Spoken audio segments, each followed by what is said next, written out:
about you, Matt? You raised your Yes, hand. yes. Probably the worst movie, or like the movie that I've seen a while ago, and I never want to see it again.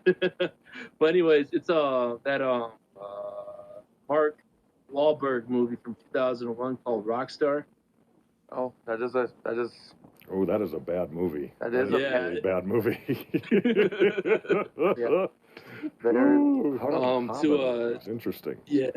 Oh, sorry. I apologize for interrupting. No, you're good, Matt. Interrupt. Cool. One movie that for the similar topic that was brought up earlier, one movie that's beloved by a lot of people that I personally don't really care that much for. I don't hate it as much as I don't like Rockstar. But is Donnie Darko. Like I tried watching it so many times, trying to see what other people saw in it.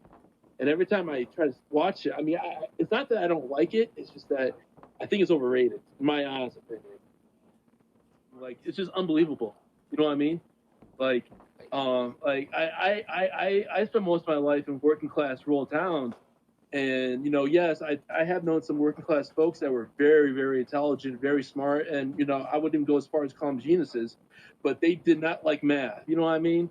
Like, they were more into, like, okay, I want to do something cool, like a lot cooler than, than doing math equations and making professors look stupid. You know what I mean?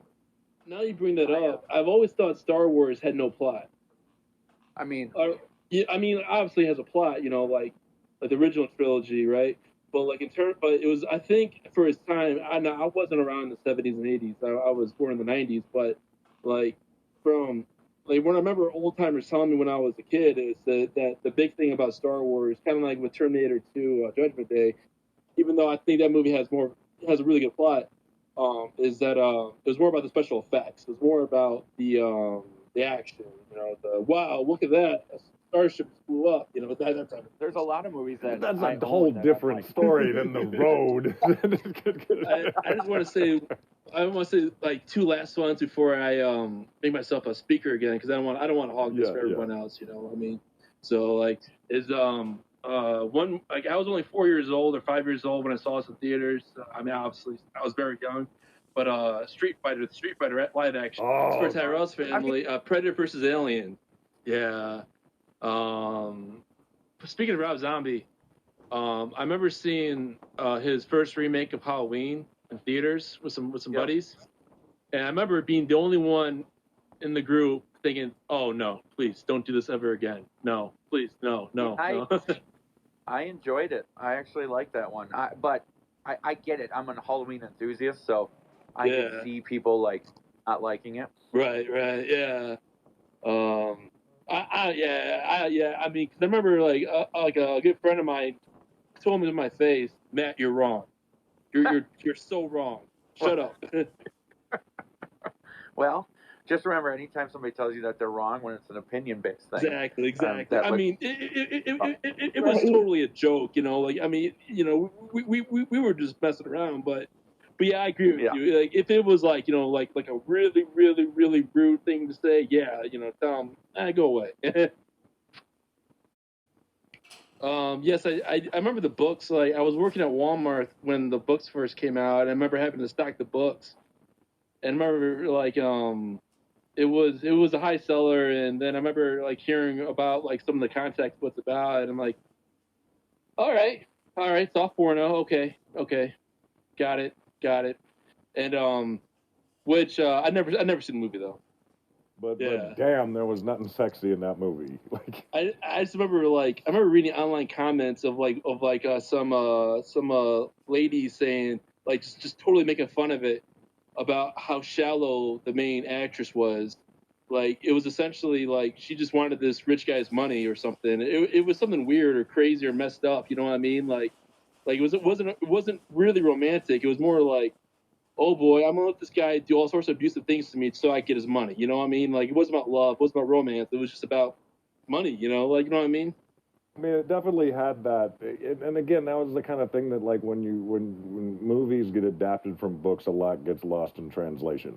you know, and that kind of thing. But like, yeah, it was just, again, it was like that string of just awful movies that kept coming out, and then they get The Room. Okay.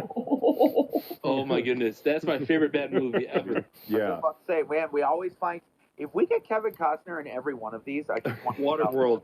Waterworld is another one. Yes, I actually didn't love Draft Day. The Draft Day. Yep. Oh man, I just love that we've had 2 weeks in a row now. We're getting Kevin Costner in there both days, so that's good. For some reason, I know it's god awful, but I liked John Carter, and I don't know why. I really don't. Ooh, that's a tough one. Oh man. No, I know it's terrible. That's hard for me to love it. I also love. I laugh when I say this, but it just is what it is. I don't care. It's so bad, but it just entertains me for how bad it is. I love Tokyo Drift, Fast and Furious.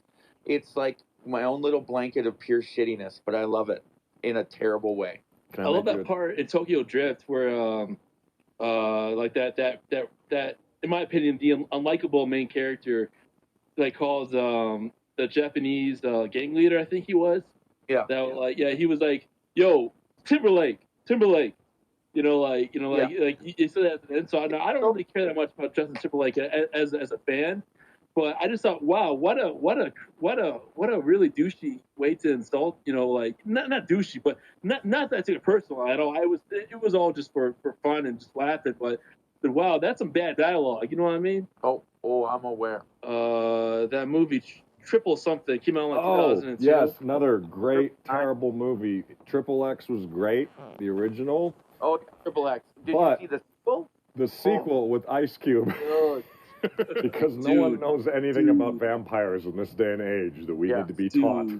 Fellas, I think you guys will love this. Like, I briefly went to a showing of Twilight when I was at college at Kent State, and they supposedly had a real life vampire speaker that was supposed to educate us about vampires.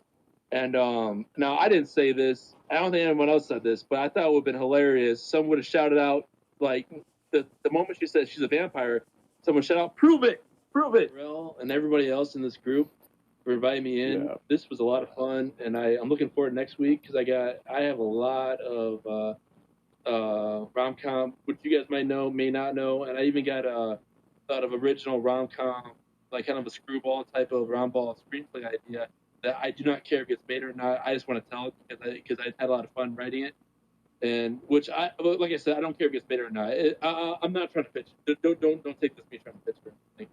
It's just I only brought it up because of rom-com, and I used to just something I used to do, but the industry has changed so much, anyways. But I just want to thank you all for inviting me in this group. This was a lot of fun, and I look forward to next week. I have a lot of bad rom-com movies I've seen when I grew up. So yeah, cool. I love it. Yeah, man. Please come back, dude. Because to me, I love doing this room after all the politics at Jesse's show. It kind of does a nice refresher. And me and Josh have known each other for years. Same thing with Nicole. We've all known each other for a long time, and it's great doing a room full of. And it's nice seeing other people come up with faces that I see elsewhere on Clubhouse coming up.